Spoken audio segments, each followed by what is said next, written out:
Ce vezi în spate, X60 este versiunea electrică a cele mai vândut Volvo din lume, la care plătește facturile. Și vom ieși să vedem cum merge astăzi în 2 dintre cele 4 versiuni. Vom avea un P6 și un P10. Și sunt foarte importante amândouă. Una este versiunea cea mai echilibrată și cealaltă este versiunea cea mai valoroasă.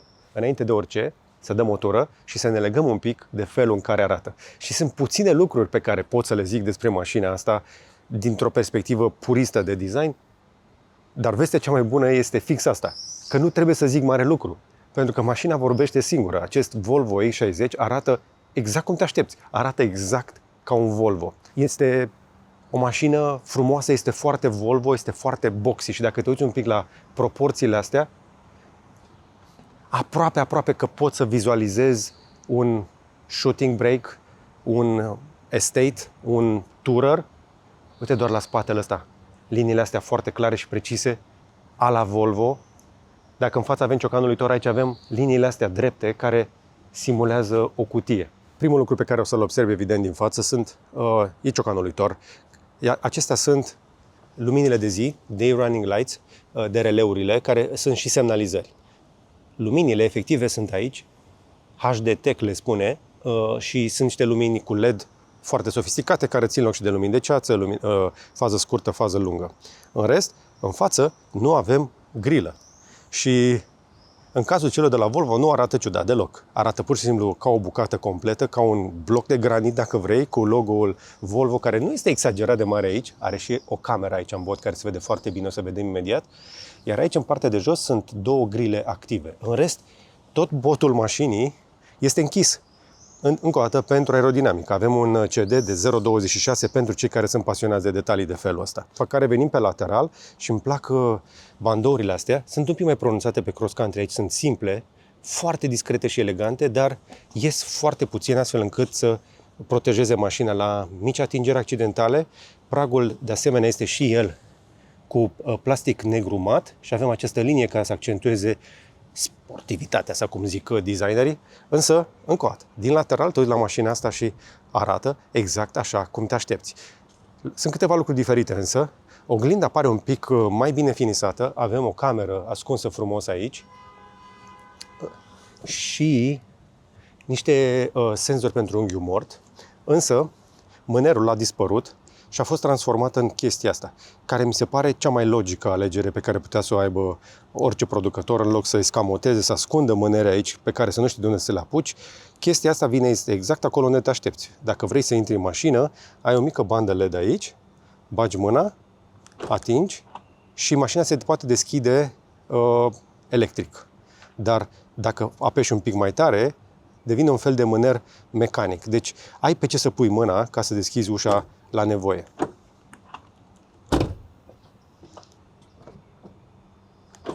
Când deschizi ușa, o să descoperi că avem de-a face cu un cupe. Nu avem ramă, dar avem foi duble de sticlă aici și chestia asta este o veste bună pentru insonorizare care este super, super bună. Pe mine mă interesează partea asta de protecție la prag, de care știți că vorbesc de 20 de ani de când tot vă arăt mașini și aici avem pragurile acestea inclusiv cu chedere moi de cauciuc, astfel încât să nu ajungă mizerie în zona asta.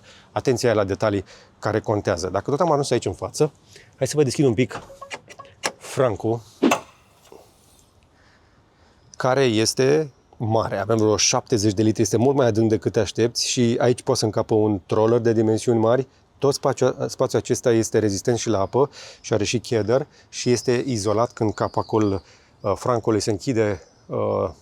Vei avea un spațiu aproape hermetic, nu e chiar hermetic. Linia asta galbenă îți spune limita de încărcare pentru orice ai putea să vrei să bagi aici. Adică da, adică poți să-ți pui aici peștele când vii. Uite și tu la chestia asta. Nu doar că este mare, dar este și pus acolo unde trebuie. Pentru acces ușor, vii, deschizi și ai pâlnia. Chestii suedeze, nu? Și se poate închide, apropo, cu o singură mână fără să apeși prea tare. Același acces foarte bun pentru locurile din spate. Același mâner pus exact acolo unde te aștepți, că trebuie să fie, de care poți să apuci atât de ușor. Hai să vă și arăt un pic cum arată mânerul haptic, e ascuns aici. Iar mânerul de la exterior este complementat, ca să zic așa, de un astfel de mâner haptic și la interior. Tragi odată și deschizi electric, tragi mai tare și este o deschidere mecanică. Foarte, foarte tare. Și ce mi-a mai plăcut este cum au făcut această piesa asta, spre exemplu, care este și o protecție de noroi și de praf, astfel încât roata să nu arunce pe caroserie. Foarte elegantă și foarte discretă, dintr-un plastic mat, încă o dată, care este aici cu un scop. Același plastic mat pentru protecție este și pe spate și avem în continuare senzori de parcare pe mașinile acestea de la Volvo, nu ca alți producători care au început să le scoată. Iar aici avem și acces la portul de încărcare, 22 de kW pe Type 2, foarte, foarte bine, și pe CCS o să vedeți un test de încărcare imediat care pe mine m-a surprins foarte plăcut. Bateria pe care ți-am arătat-o mai devreme este extrem de importantă pentru că este pe tehnologie de 800 de volți. 800 de volți înseamnă că mașina s-ar putea să fie, cel puțin în testele mele, una dintre mașinile care se încarcă cel mai repede din lume. Și din spate, încă o dată, mașina arată foarte bine. Părere subiectivă, arată mai bine din spate decât toate SUV-urile Volvo de până acum. Deci dacă cumpărăm emoțional mașini, eu sper să vă cumpărați emoțional, dacă sunteți în ecosistemul Volvo și vă plac mașinile astea, eu sper să vă placă spatele ăsta, pe mine m-a câștigat. Aici în spate, așadar, vei recunoaște de acum două linii verticale care se și aprind. Apoi avem luminile de stop care au această linie mai boxy. Din câte îmi dau seama, și designerii de la Volvo s-au adaptat un pic la vremuri, dar nu prea mult cu acest design boxy pe care l-am văzut la foarte mulți producători. Rămâne înainte de orice un Volvo care se mai adaptează puțin vremurilor. În rest, capacul de aici, încă o dată, în linii foarte drepte și vom deschide portbagajul de aici.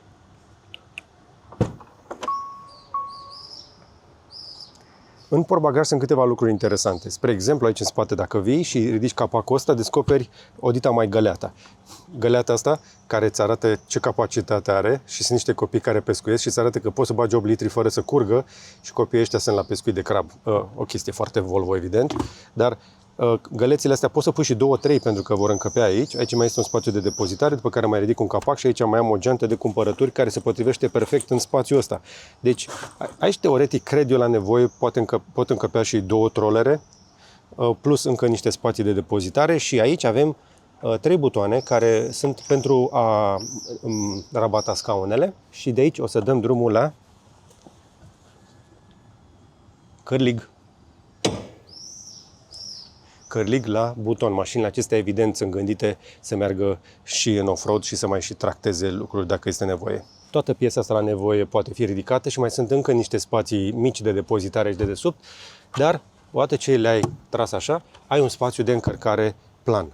Nu este cel mai mare, dar este mai mult decât suficient pentru o familie tipică. Tocmai de aceea eu cred că este loc în momentul ăsta și de un Volvo EX40, dar sunt poate doar un visător. Aici sunt niște cărlige, avem priză de 12 volți și pe alte niveluri de echipare mai apar și alte accesorii. Acum, hai să vedem un pic cum arată spațiul din spate. Ambientul tipic de Volvo este ușor de recunoscut. Îmi place că nu abuzează de combinații de culori. Toate sunt în același ton. Avem suprafețe moi combinate cu piele perforată, piele aici. Apoi avem o vopsea nouă pentru butoanele astea, se numește haptică, care să-ți dea o senzație când le atingi că apeși pe ceva fizic, deși multe din ele sunt de acum, vă spuneam, digitale, pentru geam și pentru rabatat scaunele. Putem să aducem spătarul mai în față sau mai în spate, de pe ușă. Foarte cool chestia asta. Apoi mai avem partea de sistem de sunet. Avem Bowers & Wilkins cu exagerat de multe boxe. Sunt peste 20 prin toată mașina. Sunt și prin ușă și prin toate tetierele. O să mai vorbim despre chestia asta un pic mai încolo pentru că este un pic crazy. Dar uite un pic la spațiile astea. Și aici în spate cred eu că avem în momentul acesta un spațiu mai mult decât suficient pentru orice persoană, oricât de înaltă și pentru oricât de mult spațiu ai putea să vrei. Poți să-ți bagi picioarele aici de desubt și să te întinzi și am aproape la fel de mult spațiu pe cât am avut senzația că am primit în Volvo ES90. Platforma asta electrică permite să stai cât se poate de relaxat și de întins. Dar și dacă stai normal, până să-ți rabatezi scaunul, știu oameni care deja li se pare că stau prea pe spate, vei avea un spațiu confortabil, vizibilitate excelentă, geamuri cu protecție termică, un spațiu fain unde să-ți pui mâna și același nivel de calitate și detaliu la ușa din spate ca și cea din față. Cei din spate au prize de 18 și de 60 de W pe USB-C, își pot controla încălzirea din scaune. Nu avem scaune ventilate pentru locurile din spate, avem însă pentru cele din față. Mare atenție, ventilația pe scaunele astea este disponibilă doar pe varianta din piele perforată, cu o variantă nouă de scaune ventilate textil de care o să-ți vorbesc la cross country. În rest, controlul temperaturii și cam atât. Și ce mai e aici în spate, care mi-a plăcut, mici spații de depozitare, tăvița asta pe care poți să o scoți cu totul, dacă vrei să o cureți, că se mai poate întâmpla câte un mic accident, dar chestia care m-a câștigat încă o dată cel mai mult este fix chestia asta, faptul că uite cât de adânc poți să bag picioarele și să încapă relaxat. Oricât de înalt ai fi, în spate vei avea loc și în mașina asta, da, chiar au loc 5 oameni. Plafonul ăsta de sticlă pe care îl vezi a fost adus de pe ES90 și este electrocromic, adică poate fi închis la buton. Hai să vedem un pic cam cum arată locurile din față și le vedem cel mai bine din spate. Exact ce spuneam, aceleași scaune foarte confortabile cu suport inclusiv pentru picioare mai lungi, ca să zic așa, piele perforată inclusiv pe uși, tetierele astea perforate pentru difuzoare și în față un volan ceva mai mic, care îți dă așa un pic de senzație de volan de kart, cu niște comenzi puse exact acolo unde trebuie. Sunt niște comenzi noi, o să ai un buton de favorite pe care poți să spui, spre exemplu, dezactivarea anumitor sunete, dar ai și butonul de conducere asistată. Pe dreapta, butonul de comenzi vocale o să-ți activeze Gemini. De acum avem Gemini la bord, o să-l testăm un pic pe durata testului. Avem o manetă nouă pentru drive și reverse și un semnalizator. În spatele volanului avem senzorii pentru prezență și acolo în față, o chestie care mi-a plăcut foarte mult, dashboard-ul, să zic așa, a fost dus mai în spate și este un ecran, cred eu, de vreo 10-12 inci, așa destul de lat și îngust, care a fost împins sub parbriz în spate, dar nu primește reflexii de la soare. Este surprinzător de lizibil chiar și în soare puternic. Apoi pe mijloc avem un ecran ultra lat, ca să zic așa, care dacă te uiți un pic cu atenție, nu e camera, ci ecranul este pur și simplu strâmb, nu e strâmb, este convex. A fost făcut intenționat așa ca să fie vizibil și de aici la fel de bine pentru șofer și pentru pasager, dar și pentru cei din spate. O ușoară curbură pe care nu o observi decât dacă o cauți și cu care te vei obișnui în timp. Ecranele pot fi făcute curbate, aici a fost făcut așadar cu intenție. Avem inclusiv o cameră care, din câte știu, la momentul ăsta încă nu este accesibilă din aplicație, dar sper să devină. Niște butoane aici pentru comenzile cele mai importante. În rest, partea de climatizare o vei controla de pe ecranul central. A mai rămas butonul acesta pentru volum din cristal și dată înainte și înapoi și apeși pentru mute și cam atât. Restul comenzilor sunt în softul ăsta nou pe care o să-l mai butonăm imediat. În spate pe bord avem textil, care arată foarte bine și, evident, partea cea mai bună este că nu pare că se încinge și nu are reflexii stupide. Iar acolo, în spate, avem Nautilusul de la sistemul Bowers & Wilkins, care este prezent, vă spuneam, peste tot. Avem și microfoane, airbag-uri peste tot, exact ce te aștepți de la un Volvo complet. În mașina asta nu s-a făcut niciun pic de rabat, dar mai sunt câteva chestii diferite pe care vreau să ți le arăt. Uite, spre exemplu, cât de fain este spațiul de depozitare de aici din față. Asta este torpedoul mașinii. Și aici poți să îți pui niște chestii mărunte, pe care și asta poți să o scoți și să o cureți la nevoie. Și acolo în interior poți să ai niște elastice care pot ține telefoane, iar aici ai două mufe de încărcare, și aici de 18 și 60 de W. Practic poți să bagi telefonul la încărcat ori aici, o să scoți cablu aici, ori să spui telefonul la încărcat wireless aici. Ori să-ți mai pui și alte chestii pe care să le rătăcești acolo, sau poți să-ți mai pui și geanta, spre exemplu, aici sau alte chestii, iar tot așa și piesa asta de aici de fetru poate fi scoasă și curățată, înlocuită la nevoie. Însă, aici pe mijloc, în spațiul ăsta rămas liber, eu cred că l-au lăsat intenționat așa pentru poșetă, este foarte bine. Dacă vrei totuși să închizi spațiu, aici unde poți să spui iarăși tot felul de lucruri, dar cel mai probabil o să ajungă telefonul, apeși pe asta și poți să ai aceste două cup holdere care cumva închid consola.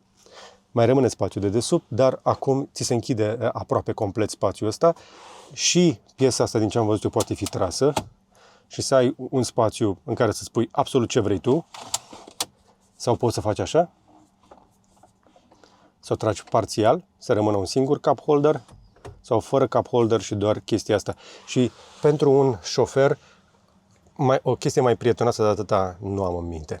Mi se pare că au făcut foarte bine spațiul ăsta, însă torpedou aici nu am mai găsit în cazul ăsta. Spații bune de depozitare și în ușă, pentru amândoi. Și cam asta ar fi un prim contact, dacă vrei, cu interiorul ăsta. Nivelul de echipare pe care îl vezi aici în față este pe nivelul Ultra. Nu știu cum arată pe celelalte, nu am văzut variantele mai accesibile. Deci să apăsăm pe Roof Shading și cam așa se întâmplă. Pur și simplu apeși pe buton și dintr-o dată devine mat.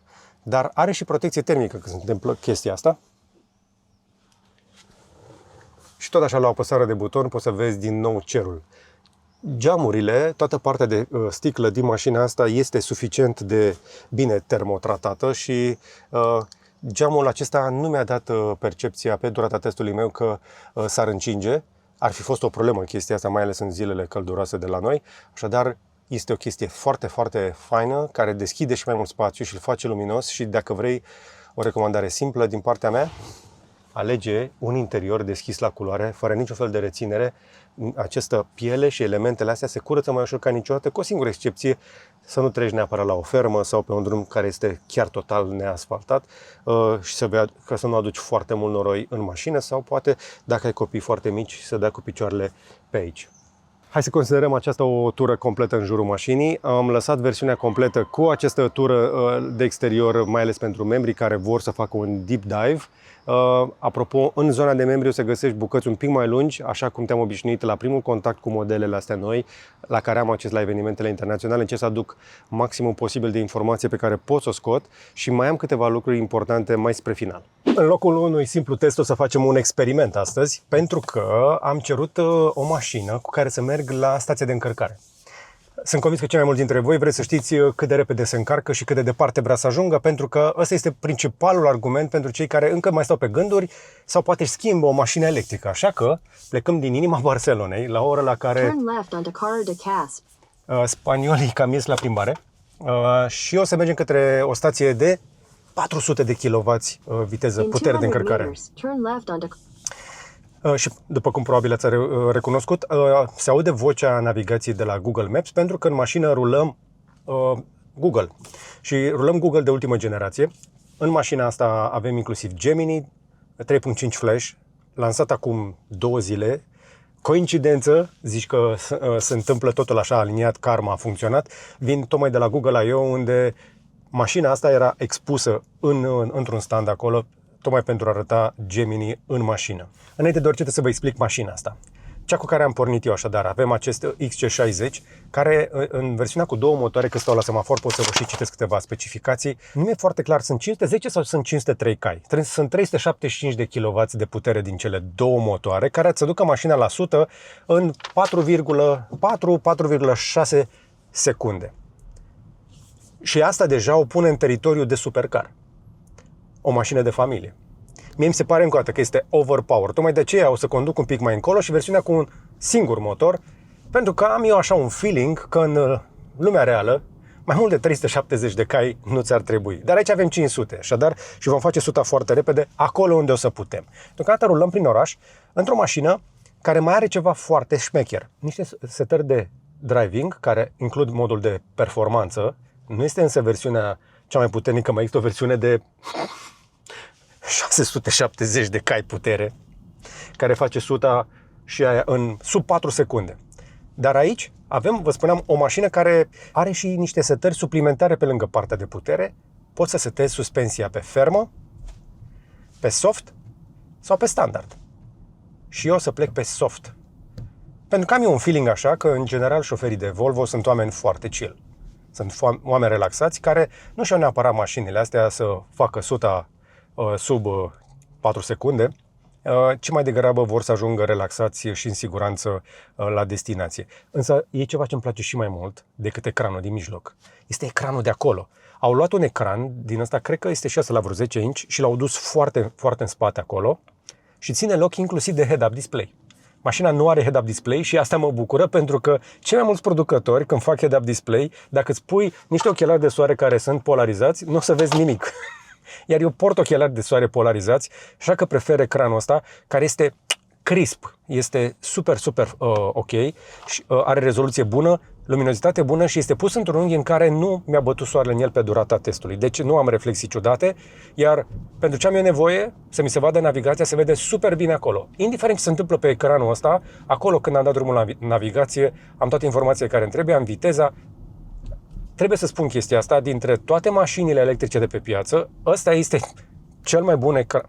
Însă, dacă apăs aici, se schimbă vizualizarea și văd ce vede mașina de jur împrejur și vede până în intersecție. De jur împrejur mașina asta are camere destule, dar nu mai are lidar. Cei de la Volvo și-au învățat lecția și nu vor mai pune lidar, se pare, pe mașinile acestea.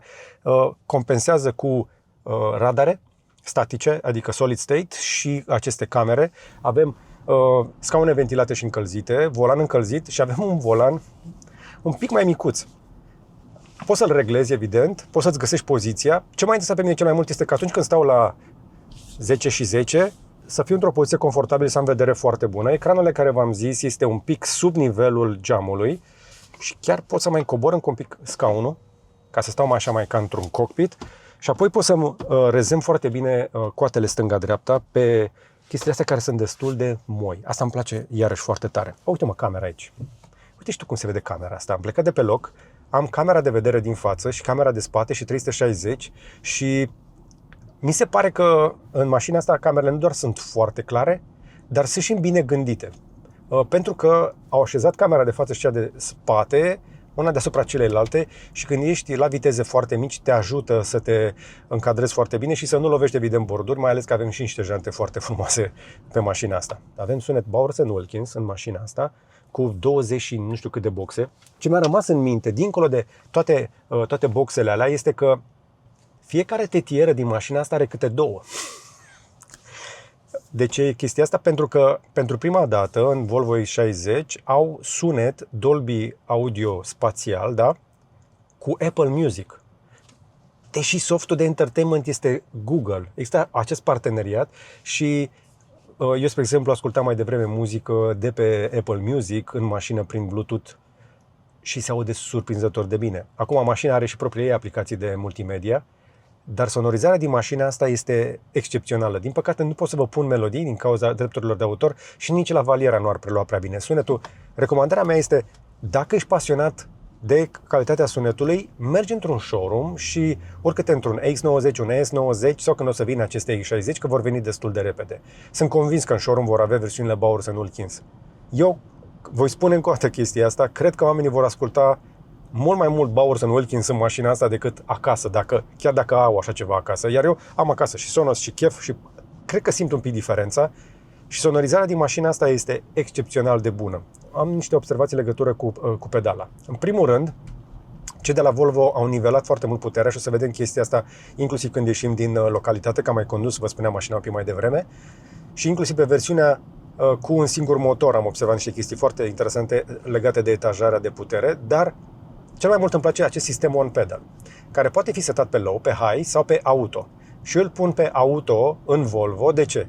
Mașina își dă seama cu radarele de pe mașină și cu camerele și cu navigația când trebuie să decelereze și când nu. Spre exemplu, acum nu are nevoie să decelereze, nu apăs pe nimic și mașina curge. Chiar urcăm un pic la deal așa, dar totuși încetinește ușor. Însă, dacă mă apropii de un semafor și mașina din fața mea încetinește sau pur și simplu este roșu, va face regenerare, va încetini, fără ca tu să apeși frânele. Mă uitam la mașinile de test în parcare, cele mai multe dintre ele, discurile nu sunt încă uzate, deși mașinile astea au la bord vreo 2, 3, 4.000 de kilometri din ce am văzut. Mașinile de test cu care mergem noi au fost testate și de echipa Volvo, evident, înainte, ca să se asigure. Sunt mașini de preproducție, nu sunt încă 100%, dar discurile sunt aproape neatinse. Am pornit așadar de mai puțin de 20 de kilometri și cu o mașină de 2,3 tone în trafic urban, cu aer condiționat pornit, mers semi-bară la bară, avem până acum un consum de 15,9 kWh la 100 de km la, încă o dată, 27 de grade afară. Deci nu este chiar ideală perioada în care facem testul ăsta, plus că mașina este, în momentul acesta își face precondiționare pentru că mergem la o stație de încărcare rapidă. Asta înseamnă că se încălzește bateria, mașina va consuma electricitate suplimentar. Chiar arată aici, 11% din energia asta a fost consumată de pregătirea bateriei și 8% pentru partea de climatizare. Deci, un consum urban în regim normal de vreo 15 kWh la 100 de km pe o mașină de felul ăsta deja spune niște lucruri despre nivelul tehnologic la care a ajuns mașina. Pentru că, chiar dacă este destul de grea, din punctul meu de vedere, mașinile astea moderne nu ar să mai sară de 2 tone, tocmai de aceea trebuie să vezi bucata în care am condus versiunea cu un singur motor. Asta compensează printr-un indice aerodinamic, un CD de 0,26 și o eficiență foarte bună a motoarelor și această recuperare inteligentă cu One Pedal, plus o pompă de căldură care este responsabilă pentru încălzire și răcire cât se poate de eficiente. Și acum, dacă tot am ieșit pe autostradă, hai să și pornim conducerea asistată, apăs pe butoanele astea noi și apăs pe asta de volan și acum o să o las pe ea să se conducă, dar tot trebuie să fiu atent. Nu pot să o las să se conducă absolut singură. Ba mai mult, mai devreme când am testat-o și nu am fost suficient de atent, m-a pedepsit și nu mi-a mai ținut banda, atât să mă opresc și să repornesc. Deci trebuie să fii pregătit pentru faptul că Volvo îți va strânge destul de des centura. Centurile sunt regândite, te vor măsura, o să se strângă ceva mai des, sunt un pic mai proactive. Plus că și mașina va fi atentă ca tu să fii atent, are aici niște senzori care se uită la ochi și dacă nu mă uit câteva secunde, mă va atenționa și dacă vede că persist în neatenția mea, nu o să mai conducă asistat. Așa că trebuie să fii prezent. Încă o dată, Volvo are această atenție microscopică, am putea spune, la acest detaliu legat de siguranță. Acum mergem așadar, limita de viteză este la 80 la oră, pentru că în cea mai mare parte a timpului, pe drumuri naționale și pe lângă oraș, cred că aici o să se învârtă consumurile la mașina asta, un 15-16%, plus minus aș mai pune eu, cred că te poți să te mai duci și la un 17-18 pe măsură ce se încălzește foarte tare, spre 20 dacă este foarte frig iarna, când va trebui să încălzești ceva mai mult. Dar deocamdată, percepția mea la volanul acestei mașini asta este. Liniște, confort, pe lângă partea de tehnologie și de siguranță, un sunet foarte bun. Motocicleta aia cu o tobă foarte sport, abia am auzit-o în interior, cea din spatele n-am mai auzit-o. Îmi merge ventilația în scaun. Mașina este climatizată și cred că în momentul ăsta mă aflu în cel mai confortabil SUV crossover din 2026. Îmi plac giratorile pentru că pot să fac chestia asta. Merg la 47 de km la oră și asta este una dintre limitele la care poți să duci mașina asta. O să mi se face rău dacă mai continui, dar una dintre chestiile pe care mă așteptam să le facă, Volvo știe foarte bine să-și mascheze greutatea, dar mașina nu este neapărat ușoară, așa că recomandarea mea este, da, poți să ai încredere în sistemele de siguranță ale mașinii, da, mașina este stabilă și, încă o dată, nu se simte grea, dar în realitate între tine și planetă sunt 4 petice de cauciuc și dacă este prea ud, prinzi o pată de ulei sau nisip sau prea multă zăpadă, s-ar putea să întâmpini niște probleme. Mașina, din ce am observat eu, când am mai condus-o pe serpentine, o să staie gazul, evident, în condiții de rupere de aderență și este foarte conservatoare, este destul de temătoare în legătură cu riscurile. În viraje, dacă o să o calci foarte tare, te va ajuta însă tracțiunea față, puntea față va trage și ea, odată cu spatele, interiorul va frâna și exteriorul poate accelera. Asta este diferența importantă între dacă vrei un XC60 termic și un EX60 electric. Dacă vrei control absolut, te încurajez într-adevăr să-ți iei acest all-wheel drive pentru faptul că o să te tragă și fața pe interior. Cu toate astea, în experiența mea cu versiunea single motor, am avut o experiență, dar mai bine hai să-ți arăt. Până acum am condus varianta all-wheel drive și acum am acest P6. Și P6 este versiunea care are un singur motor pe spate de doar 370 de cai putere și am insistat să o conduc pentru că, după cum probabil știți, eu sunt tare curios de mașinile acestea în configurația cea mai eficientă, care o să fie și cea mai ieftină. Absolut aceeași sistem de infotainment, același sistem de sunet ca pe versiunea cealaltă. Nivelul acesta de echipare ultra vine cu toate aceste breeze-uri care sunt, până la urmă, very nice to have. Ce am observat diferit însă mașina asta față de cealaltă versiune pe care am condus-o, aici am și tapiserie textilă dintr-o lână foarte interesantă. Diferența este că aici voi avea doar încălzire, nu și ventilație. Singurul scaun care nu este din piele, dar este ventilat, este cel de pe cross country și am o bucată separată cu mașina aia. Deci, deja a plecat foarte fain și o să merg aici pe niște serpentine. Vreau să-ți arăt la ce să te aștepți așadar de la o versiune un pic mai accesibilă. Prima percepție, când o să te urci în mașina asta, și am mai zis chestia asta la S90 și o să o repet, este că nu știi dacă este sau nu integrală. Și noi avem aici acces pe niște drumuri astea cu un pic de serpentină, un pic de munte, pe care o să le testez.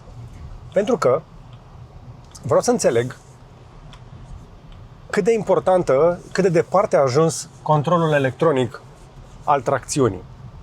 Pentru că, așa cum am zis la S90, eu pun pariu că dacă oamenii de la Volvo, oamenii de la vânzări, nu le vor spune clienților când se urcă în mașini ce fel de motorizare este mașina respectivă, ar fi șanse foarte mici ca oamenii să-și dea seama. Și am pornit așadar, suntem încă o dată pe un drum relativ montan, avem ceva serpentine pe aici, 370 de cai, mi se pare că pentru o versiune de bază este overkill. Ar fi fost suficient și dacă erau 300 de cai pe două motoare. Dar aici avem 370 pe motorul din spate, care este acolo unde trebuie. Mai ales acum când urcăm, mașina cu 2 tone 100 se așează pe puntea din spate, va genera evident suficientă forță de frecare și nu ai cum să pierzi aderența în condiții optime. Dar atunci când nu o să ai condiții optime, ce se va întâmpla? O să intre controlul electronic al tracțiunii. Și abia acum vine partea cu adevărat șmecheră, pentru că ce mă interesează pe mine este nu doar dacă îți dai seama sau nu dacă ai tracțiune integrală, ci cum se simte suspensia. Și pe cross country avem suspensie pneumatică, dar pe asta avem o suspensie cu 5 puncte, double wishbone, McPherson pe față și pe spate. E aceeași suspensie pe față și pe spate, este o suspensie foarte confortabilă. Cam cât de confortabilă. Am ieșit din localitate, îi dăm un picuț mai sprinten la deal. Vai, ce frumos livrează puterea. Foarte liniar. Am observat chestia asta și pe versiunile mai puternice, versiunea aia de 500 și de cai putere. Volvo are această abilitate de a controla tracțiunea pentru confort. Dar acum sunt într-un giratoriu și pot să arunc greutatea pe exterior ca să înțeleg. Este imposibil. Este imposibil să... Nu, aș putea să fac asta toată ziua. Devine aproape imposibil să mai derapezi mașina asta pentru că are controlul tracțiunii. Este capabilă să frâneze roțile de pe interior și să accelereze o rată de pe exterior, dar în același timp tot controlul electronic al stabilității împreună cu un motor electric va face aproape orice tentativă pe asfalt uscat și în condiții decente,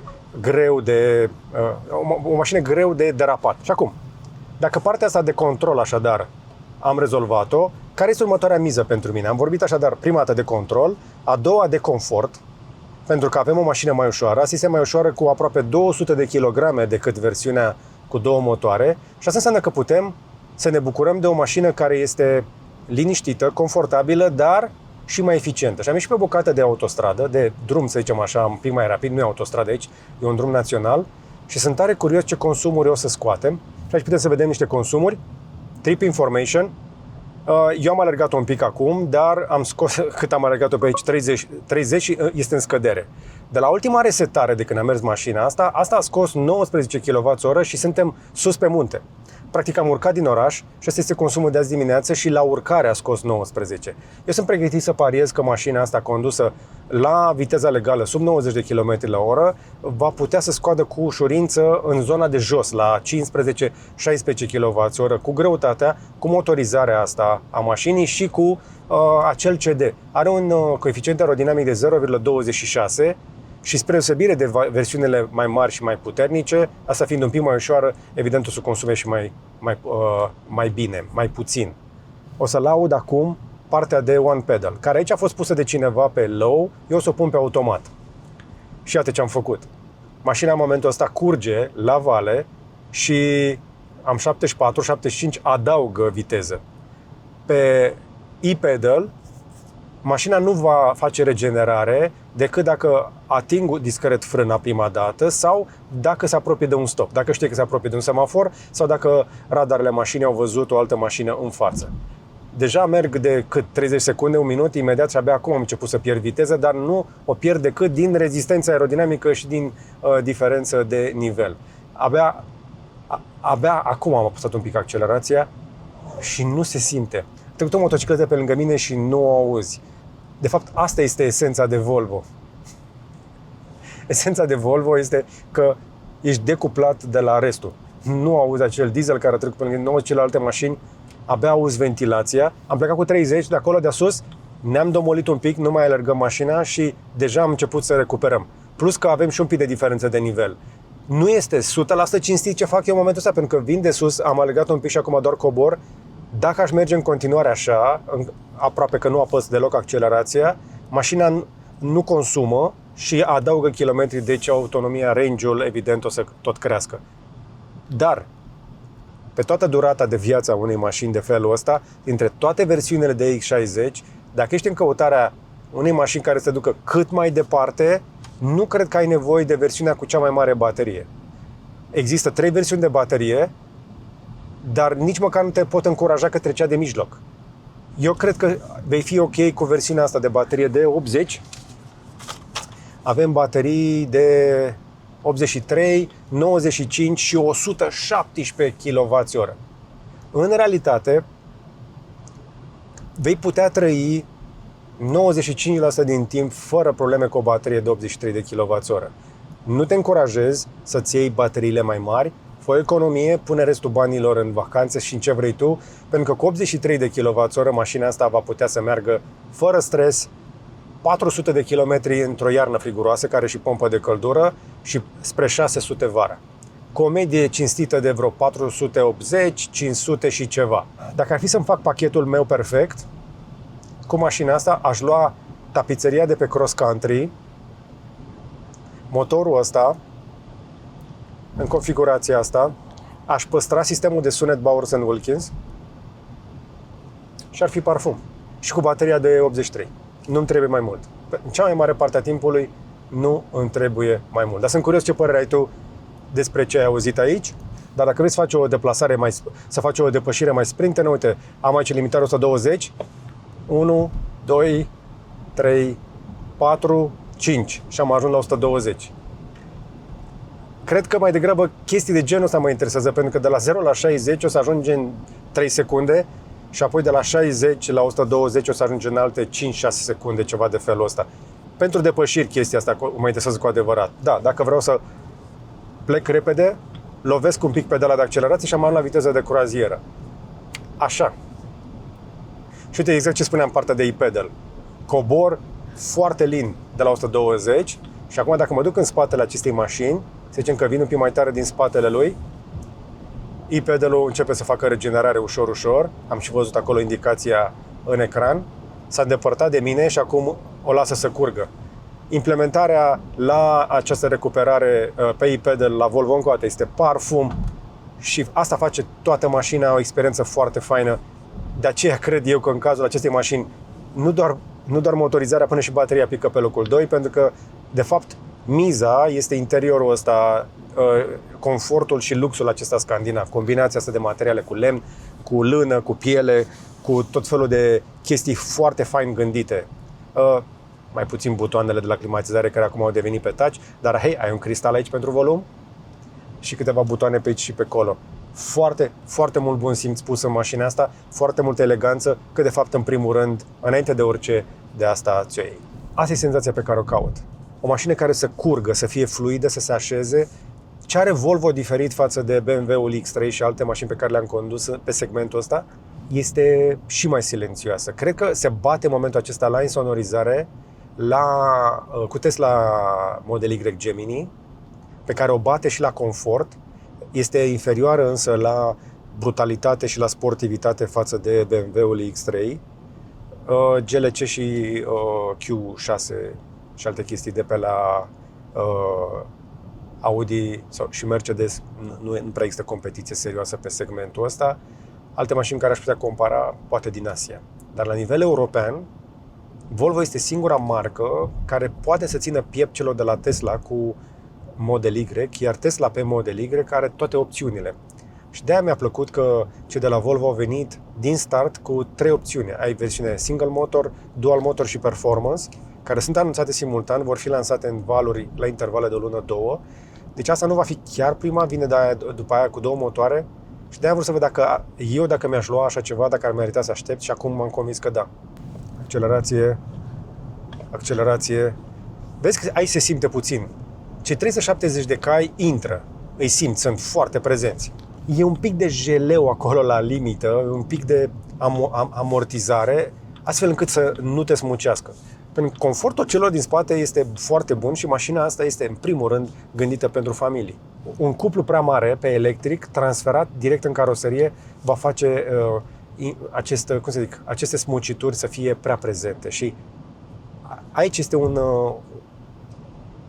un secret, să zicem așa, mai puțin plăcut în legătură cu aceste efecte sportiv, spre exemplu, pe care le ai la un BMW. BMW-ul X3, da, este puternic, dar prin comparație cu mașina asta, pare brutal. Uite aici. Deci lovesc accelerația și netezește puțin înainte să-i dea drumul. Hai să mă duc aici în setări, spre exemplu, și am modul standard și mai am off-road și range. Nu am alte moduri mai rapide de atât și nu am alte controale, spre exemplu, nici măcar pe suspensie, lucruri pe care le-am regăsit pe versiunea cu 2 motoare, care poate face răspunsul suspensiei un pic mai soft sau un pic mai ferm, dar atât. Și cu toate astea, în realitate, nu cred că ai nevoie de mai mult de atât. Toate 3 versiunile de motorizare de la Volvo sunt limitate la viteza maximă de 180 de km/h, pentru că, serios, unde ai? Putea să dai mai repede de atât. Și dacă ai merge cu 180 la oră, probabil că ai descărcat bateria de cel puțin 2 ori mai repede. Cu cât mergi mai repede, cu atât vei descărca și mai rapid, mai ales la mașini electrice, e valabilă chestia asta. Chiar și cu acest coeficient aerodinamic de 0,26. Sistemele de siguranță sunt și în mașina asta destul de prezente. Mai devreme, nu știu dacă ai observat, uite, acum mi-a tras de volan, m-a aruncat înapoi în bandă, vibrează volanul, are și sisteme în care se conduce singură, bine, cu mâinile pe volan, trebuie doar să apeși aici, apeși și acum se conduce singură, pentru că, de fapt, asta cauți la o astfel de mașină. Dacă ți-ai luat o mașină de felul ăsta cu o baterie și un pic mai mare, probabil că o să mai faci și drumuri lungi de felul ăsta și o să vrei să nu te stresezi. Și cred că asta e diferența importantă între asta, spre exemplu, și BMW X3 cu un EX60. Încă o dată, indiferent de nivelul de echipare, o să ajungi mai liniștit și mai odihnit la destinație. Plus partea de siguranță la care Volvo insistă foarte tare și care, într-adevăr, este adevărată, inclusiv partea de centură pe care o simți câte măsoară și strânge mult mai des. Am simțit asta și pe S90. Acum trebuie să fiu un pic atent, pentru că am ajuns într-o zonă un pic suburbană și trebuie să căutăm această stație Ionity. Singura problemă pe care o am aici este că mașina a fost chiar mai economică decât mă așteptam și ajung cu 62%. Întrebarea este: cât de repede, cât de mult curent putem noi să băgăm în bateria acestei mașini de la 62% la o stație rapidă de la Ionity. Zice că conexiunea este ok cu mașina. În momentul acesta văd în bord că zice că autorizează. Moment istoric, o să vedem în premieră cum un Volvo X60 se încarcă la o stație de 400 de kW de la Ionity. Din câte am înțeles, mașina asta nu a ajuns până acum la stația asta. Hai să vedem împreună. Trebuie să înceapă în fiecare clipă. Deja mașina a început să apară informații. Pe stație văd 177 de kW, atât de stația în momentul ăsta. Și o să sărim la 350, vai, nu cred. Suntem cu bateria la 63% și tragem 350 de kW. 4 kW și jumătate într-un minut. Din tot ce am testat până acum, asta este cea mai rapidă încărcare. Am mai căzut un pic la 256 de kW. Suntem cu bateria destul de plină, dar am văzut maximum posibil la 60%. Și deja asta este o veste foarte bună. Unul dintre motivele importante pentru care oamenii spun că nu și-au mașini electrice este că stau mult la stație de încărcare. E bine, de acum înainte o să stai la stație de încărcare la fel de puțin pe cât stai la benzinărie. De multe ori sunt în același loc. Deci am venit cu 62% și mai puțin de 2 minute suntem la 70%. Îmi place și cum se afișează încărcarea în bordul mașinii, astfel încât să poți să o vezi ușor și din exterior, și în bord, și în ecranul mare. Am stat la stație 5 minute. În fix 5 minute am băgat curent pentru cel puțin 100 de km. Am băgat 17,7 kW în 5 minute. kWh. Și acum pot să merg mai departe. Am oprit încărcarea. Mă lasă să scot la buton?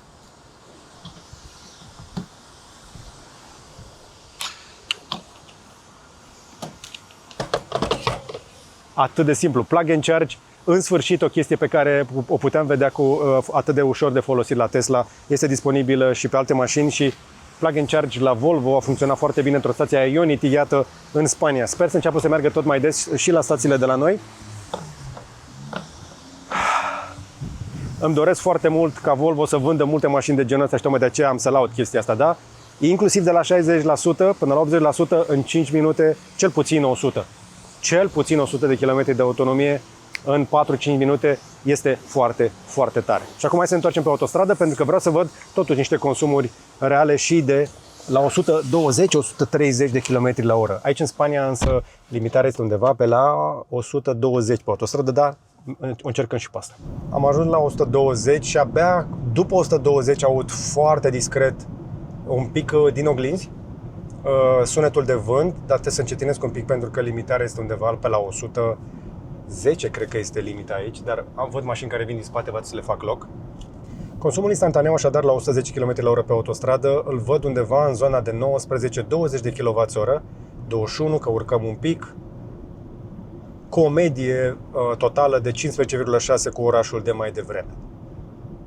Deci mă aștept ca mașina să plătească totuși prețul pentru înălțimea de la care vedem lumea, pentru că nu este o mașină joasă și ăsta este un punct important pentru că, da, este un consum bun. 20 de kWh, uite, acum mai coboară un pic, suntem la 17-16, cred că eram un pic la deal. Oricât de mult mi-am propus eu să vă arăt consumul la viteză de autostradă, în afară de media aia pe care am reușit să o scot la vreo 18 pe la 110 la oră, nu pot să vă arăt în realitate, pentru că, după cum vedeți, avem inclusiv în weekend aglomerație. Și am o medie în ultimii 20 de km chiar mai mică decât în oraș, am coborât sub 15 kWh la 100 de km, încă o dată, cu o baterie deja încălzită puternic de la încărcarea super rapidă de mai devreme, condusă regim de autostradă și un aer condiționat destul de agresiv. Dacă tot suntem aici și stăm pe loc, hai să ne uităm un pic prin setările mașinii. Mașina rulează pe 5G și ecranul ăsta așa curbat arată bine, toate chestiile astea funcționează ok. Aici poți să spui timerele pentru climatizare.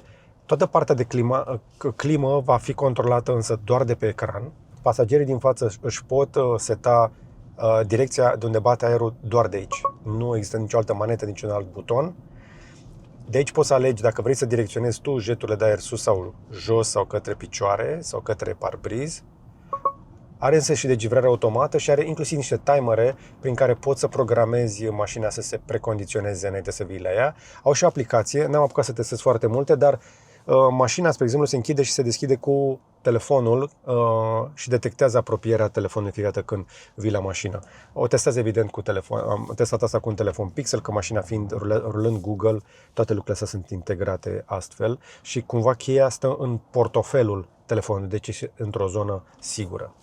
Alte chestii de aici, încă o dată, widget-urile astea care sunt un pic diferite și o chestie foarte simpatică, avem plafon electrocromic care face o umbrire foarte frumoasă și o lumină difuză atunci când este activat. Mașinile acestea electrice, indiferent în ce mod te afli, fie că ești în modul economic sau că ești în modul de performanță, în momentul în care vrei să faci o depășire, iar la Volvo puterea aia va veni, dar insist pe chestia asta, nu va veni instantaneu. Vei avea o ușoară curbă, ușor nivelată, astfel încât să nu te lovească în piept, dar puterea e acolo. și vei sprinta foarte serios, însă trebuie să te atenționezi. Există riscul real ca mașina asta să nu îți dai seama când ai depășit viteza legală, așa că fii cu băgare de seamă și urmărește vitezometrul. Mașina oricum bingă notificată când depășești viteza legală, astfel încât să te protejeze de o amendă de care poate nu ai nevoie. Hai la partea care pe mine, ca prosumator, mă interesează cel mai mult. Pentru că mașina din spatele meu poate da curent înapoi. Și nu puțin. 22 de kW. Cât trage poate să și dea pe alternativ. Tehnic face tot. Avem V2L, adică poți să alimentezi scule și aparate, vehicle to load, avem vehicle to home, V2H, și avem vehicle to grid, adică ne putem conecta la rețea. În mașină am găsit și un adaptor Type 2 pentru 230 de volți, care îți dă vreo 3 kW direct.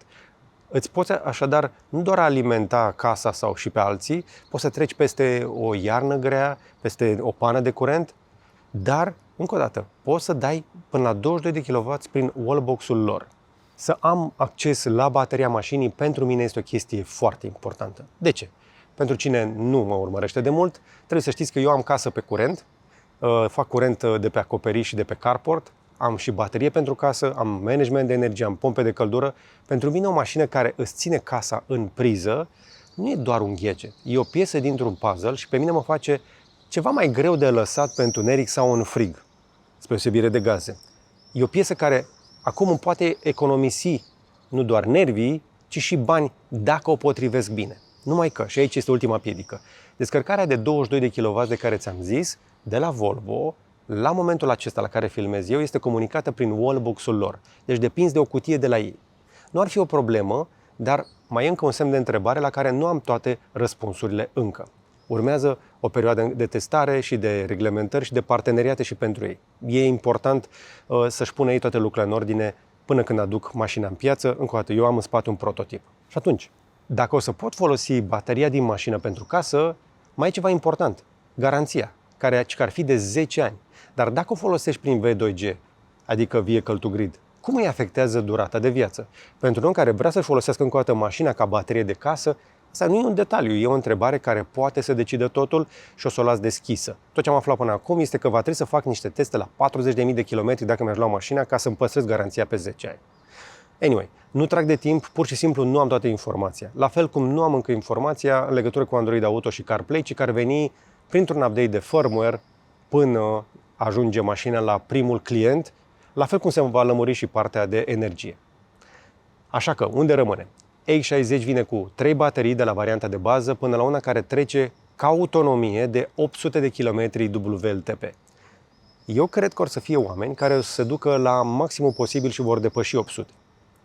Dar nu cred că kilometrii sunt miza reală. Mi se pare și mai importantă partea de preț. Prețul, deși nu-l comunică cei de la Volvo încă, ei spun că au de gând să-l așeze undeva în zona nivelului actual de pe XC60. Practic vor să compare mașina asta cu variantele pe benzină și asta mi se pare cea mai tare șmecherie. Pentru că practic își lasă proprii clienți să voteze cu buzunarul lor viitorul modelului, dacă vor electric sau pe benzină. Și mie îmi place chestia asta. Așadar, dacă ești un client obișnuit de Volvo, dacă vrei să rămâi în ecosistemul lor, uite bine la mașina asta și nu doar dacă vii de pe Volvo. Cu genul ăsta de autonomie, în mașina asta o să vedem un concurent foarte serios pentru BMW X3 și Model Y de la Tesla. Model Y este bestsellerul segmentului, dar ca să-i bată, X60 trebuie să fie mai ieftin decât X3 și mai dotat decât Tesla. Numai că Tesla vinde deja foarte bine și mai avem și chinezii care vin cu tot felul de plug-in hibride destul de greu de bătut la preț, dar alea sunt un pic mai jos ca valoare dacă vrei. Orice aș spune eu însă, sunt încă destui oameni care preferă să plătească sute de lei la un plin de carburant și care nu știu că pe curent, de acum, e mai ieftin, inclusiv dacă vrei un Volvo. Dar uite ce mă bucură de fapt. Volvo ăsta, încă o dată, arată ca un Volvo, nu este încă un experiment ciudat de design, așa cum încă o dată fac nemții când electrifică. Ai lux ascuns la vedere, discret și elegant, care nu țipă. Și pentru prima dată Volvo vorbește cu adevărat serios despre modelele electrice cu modelul lor vedetă. Încă o dată, ăla care plătește facturile și salariile. Și o spun direct. Eu mi-am vândut Tesla Model Y, iar acum, pentru prima dată, mă pot uita serios la un Volvo. Dacă se confirmă ce am aflat aici, așadar, X60 intră cu ușurință pe lista scurtă în toamna asta. Mașinile vin pe piață din toamnă, atunci o să iau un test un pic mai lung mașina, o să o testez pe drumurile noastre, o să vă dau consumurile reale și de vreme rece, deocamdată aici este 27 de grade, v-am spus, și până atunci aștept și răspunsurile la discuția despre baterie, reparații și vehicle to grid. Eu cred că merită să te abonezi ca să vezi acel episod detaliat. Dar până atunci, vă întreb pe voi. Voi cu ce votați cu buzunarul? X60, X3 sau Model Y? Aștept impresiile voastre încă o dată mai jos la comentarii, iar pentru membrii am lăsat în secțiunea dedicată lor mai multe informații pe care le-am acumulat într-un test întins pe 2 zile. Sunt foarte multe detalii tehnice pentru care cred eu că merită să dai join sau alătură-te mai jos. Costă mai puțin decât un kil de motorină. Pentru că dacă mai ești aici, apropo, tu știai că 1 litru de lichid de dinozaur cu care alimentezi la pompă are în realitate 0,8 kg, dar 1 litru de urină are fix 1 kg și 30 de grame. Deci, dacă zicem pipi de dinozaur e de fapt mai greu decât litrul de motorină. Anyway, pentru și mai multe cifre de care poate ai sau n-ai nevoie, poate te abonezi. Și dacă ești încă aici, intră pe gb.ro pentru gadgeturi selectate și recomandate și vândute de noi, iar primii 10 pot folosi codul din descriere pentru 10% reducere la orice de pe site, chiar dacă este deja redus. Asta este modul meu de a le fi recunoscător încă o dată, mai ales membrilor care mă susțin cu abonamentele lor. Pentru voi facem aceste teste atât de detaliate și necenzurate. Like, share și subscribe și până data viitoare să vă fie numai bine!